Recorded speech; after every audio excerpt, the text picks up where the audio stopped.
ఇక పెద్దమ్మ పేరు మీద మస్తు బళ్ళు జరుగుతున్నాయి ఇక్కడ జూబ్లీహిల్స్లో. గ్రామ దేవతల పేరు మీద ఇక్కడ మా బిహెచ్ఎల్లో అవే జరుగుతున్నాయి. ఎక్కడ చూడిదే పెద్దమ్మ అంటే అందరికంటే పెద్ద దేవత అంటే అందరికంటే పెద్ద రాక్షసి అనే, పెద్ద దయ్యం అనే మాకు చెప్పాలి. ఇది అడుగుతున్నారు చాలా. అలాగే నరసింహస్వామి యాదగిరిగుట్ట దగ్గర చిన్న నరసింహస్వామి దగ్గర యాటలు కోసుకొని తింటారట, పెద్ద నరసింహస్వామి గుట్ట పైననేమో లడ్డూలు తింటారట, నాకు అర్థం కాదు. ఇంకో దగ్గర పందులు కోసుకొని తింటారట కింద మెట్ల దగ్గర. ఇది ఎవడైతే సృష్టించాడో ఆ వాణ్ణి ఏ దాంతో కొట్టినా తప్పులేదు. వాడు పురోహితుడైనా, వాడు పండితుడైనా, వాడు పామరుడైనా, గురువు అయినా, ఎవడైనా దాన్ని సమాప్తం చేయాల్సిన అవసరం మనపైంది. మన యొక్క సంస్కృతిలో హింస లేదు. హింస అంటే ఏంటో తెలుసా? జీవులను వధించి జీవికి వేసేన, జీవులను వధించి జీవికి వేసేన, జీవదోషములను చిక్కుబడును, జీవహింస చేత చిక్కునా మోక్షంబు కాళికాంబ హంస కాళికాంబ.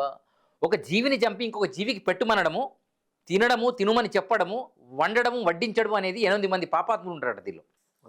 అది ఎవరైనా కావచ్చు. ఇప్పుడు పెళ్లిళ్ళల్లో కూడా కొంతమంది జాతులు పెళ్లి రోజు కూడా అది శుభకార్యం, పెళ్లి అంటేనే శుభకార్యం, పసుపుతో అక్షంతలేసి వేసుకుంటారు.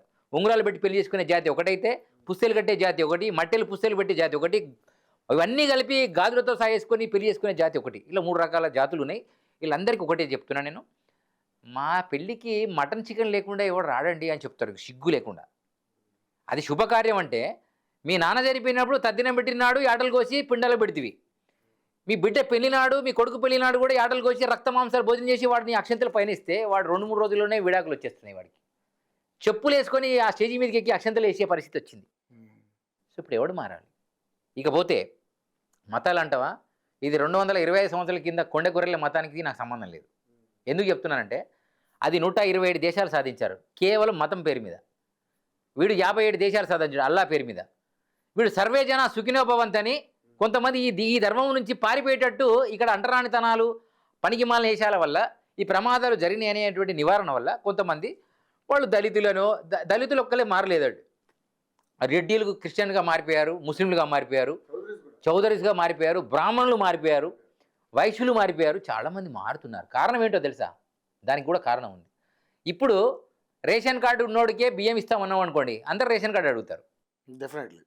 ఎవరికైతే రిజర్వేషన్ కావాలంటే, ఇప్పుడు నేను రెడ్డిని అనుకోండి, నాకు జాబులు వస్తాయండి జీవితకాలంలో. అదే నేను క్రిస్టియన్గా మారితే నేను బీసీలోకి వెళ్ళొచ్చు. కానీ ఇక్కడ అర్థం చేసుకోవాలని అవసరం ఏంటంటే, ఒక ఎస్టీ వ్యక్తి వాడు క్రిస్టియన్గా మారిండు అనుకోండి, వాడు దరిద్రంలోకి వెళ్ళినట్టే. ఎట్లా చెప్తానండి, అతనికి ఆల్రెడీ ఎస్సీ ఎస్టీ రిజర్వేషన్ వల్ల చాలా జాబులు వస్తాయి. కానీ వాడు బీసీగా మారిపోతాడు క్రిస్టియన్గా మారితే. ఆ విషయం తెలియని కొండగొర్రెలంది వాళ్ళకి వెళ్ళిపోయినాయి. కానీ రేషన్ కార్డు మీద ఎస్సీ అనే ఉంటుంది, పేరు అదే పేరు ఉంటుంది, పాత పేరు అయ్యవీటిని అవ్వ పేరున మహాలక్ష్మో లేకపోతే వెంకటేశ్వర్ లేదా రామో సీతనో ఉంటుంది తప్ప ఇక్కడ మాత్రం John Paul, Ken Paul, Kal Paul అని అంటాడు. అంతే. ఇవన్నీ ఈ బతకడానికి చేసే వేషాలు, ఇవన్నీ పారిపోతాయి. మొన్న గతంలో యుద్ధం జరిగిందండి, రష్యా యుద్ధం, ఉక్రెయిన్ యుద్ధం జరిగినప్పుడు భారతీయులు ఎవడైతే ఉన్నాడో వాడు జాతీయ జెండా పట్టుకొని ఇట్లా పట్టుకొని వస్తే వాడిని ఎవడు షూట్ చేయలే. వాడు ముస్లిమా, క్రిస్టియనా, హిందువా చూడలే. అక్కడ ఇవరే భారతీయుడా, కమాన్ వాడు ఏమనొద్దు అని రష్యా ఆర్డర్ ఇచ్చేసింది.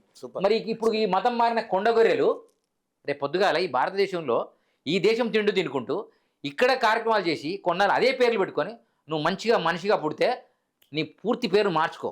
వాడు కేఏ పాల్ను చూసి మీరందరూ మారాలి. కేఏ పాల్ ఆయన చెప్తాడు, నేను స్వయంగా హిందువునండి, కొన్ని అనివార్య కాలంలో నేను మారినా, ప్రపంచ దేశాలకు నేను ఫాస్టర్ అయినా, నేను పెద్ద అదిగా మారినా, కానీ నన్ను ఎలా జోకర్ చేశారు అని ఆయన స్వయంగా చెప్తున్నాడు. అర్థమవుతుందా? నన్ను గెలిపియండి కేసీఆర్, నేను తెలంగాణలో ముఖ్యమంత్రి అవుతాను అంటాడు. నేను ఏమంటున్నానంటే, ఇక్కడ నువ్వు ఏ మతంలో ఉన్నావు అని నీ మానవత్వం ముఖ్యం అండి. ఇలా అబ్దుల్ కలాం ఉన్నాడు, ఏ మతం అండి?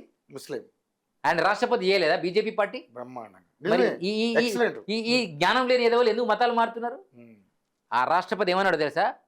నేను భారతం చదివాను, మహాభారతం చదివాను, రామాయణం చదివాను, భగవద్గీత చదివాను. భగవద్గీత అత్యంత పవిత్రమైనటువంటి గ్రంథము, దానికి మతంతో సంబంధం లేదు, అది మానసిక సంకల్పాన్ని తీసేస్తాడు. బైబిల్ 100 పేజీల చరిత్ర. ఈడ అష్టాదశ పురాణాలు చెప్తేనే వీళ్ళు ఆగమవుతున్నారు. పంచవేదాలు ఉన్నాయి, వేదాలు ఎవరికి తెలియండి. విషయం ఏంటంటే వేదం ఎవరు చెప్తలే, పురాణాలు చెప్తున్నారు. చాగంటి గారు ఏం చెప్తారు? పురాణాలు. రాముడు ఇది చేశాడు, సీత ఇది చేసిండు, భీముడు ఇది కాలక్షేపం. ఇప్పుడు దేశమే సర్వనాశనం అయిపోతుంది, మతాల పేరు మీద, ప్రాంతాల పేరు మీద, రాజకీయం పేరు మీద హిందూ దేశం దరిద్రం అయిపోతుంది, దేవాలయాల మీద యుద్ధం జరుగుతుంది, అడిగే దిక్కు లేదురా నాయన అంటే ఈ చచ్చిపోయే ఈ సంగనాగినటువంటి పురాణాలు అవసరమా ఇప్పుడు జనానికి? ఇప్పుడు అవసరమైన పురాణాన్ని చెప్పండి, అవసరమైనటువంటి కాలజ్ఞానాన్ని చెప్పండి, అవసరమైన భగవద్గీత చెప్పండి మాకు. అప్పుడు వినండి, శ్రీకృష్ణ వారి టైంలో భగవద్గీత వచ్చింది. అప్పుడు అర్జునుడు చెప్తే ఆ టైంలో యుద్ధం చేశాడు, ఆ యొక్క రాక్షస సంహారం చేశాడు. ఇప్పుడు అటువంటి భగవద్గీత జనానికి కావాలి. ఇప్పుడు గరికపాటి గారు ఉన్నారు, రాముడు మదమాంసం తిన్నాడండి, ఆయన రాజు కదా అన్నాడు. నువ్వు చూసినావా? నీ డేట్ ఆఫ్ బర్త్ కరెక్ట్గా చెప్తే 70 సంవత్సరాలు లేదు. ఆయనే కొన్ని యుగాల నుంచి ఉన్నటువంటి వ్యక్తి, ఆయన యుగ పురుషుడు. ఆయన ఒక గురువు దగ్గర ఉపదేశం తీసుకొని వేదవాది, రాజు, తల్లిదండ్రుల మాట జవదాడని వ్యక్తిని మీరు మదమాంసం తిన్నారని ప్రచారంలో పెడితే ఈ మతాలు మారిన కొండగొర్రెలు మీ గరికపాటి గారే రాముడు దేవుడు కాదని చెప్పాడు కాబట్టి వాడు దేవుడు కాదని వీడు, వాడు దేవుడు కాదని వాడు. ఇప్పుడు ఎవడు మారాలి? ఇగో ఈ పండితులు మారాలి. Yes.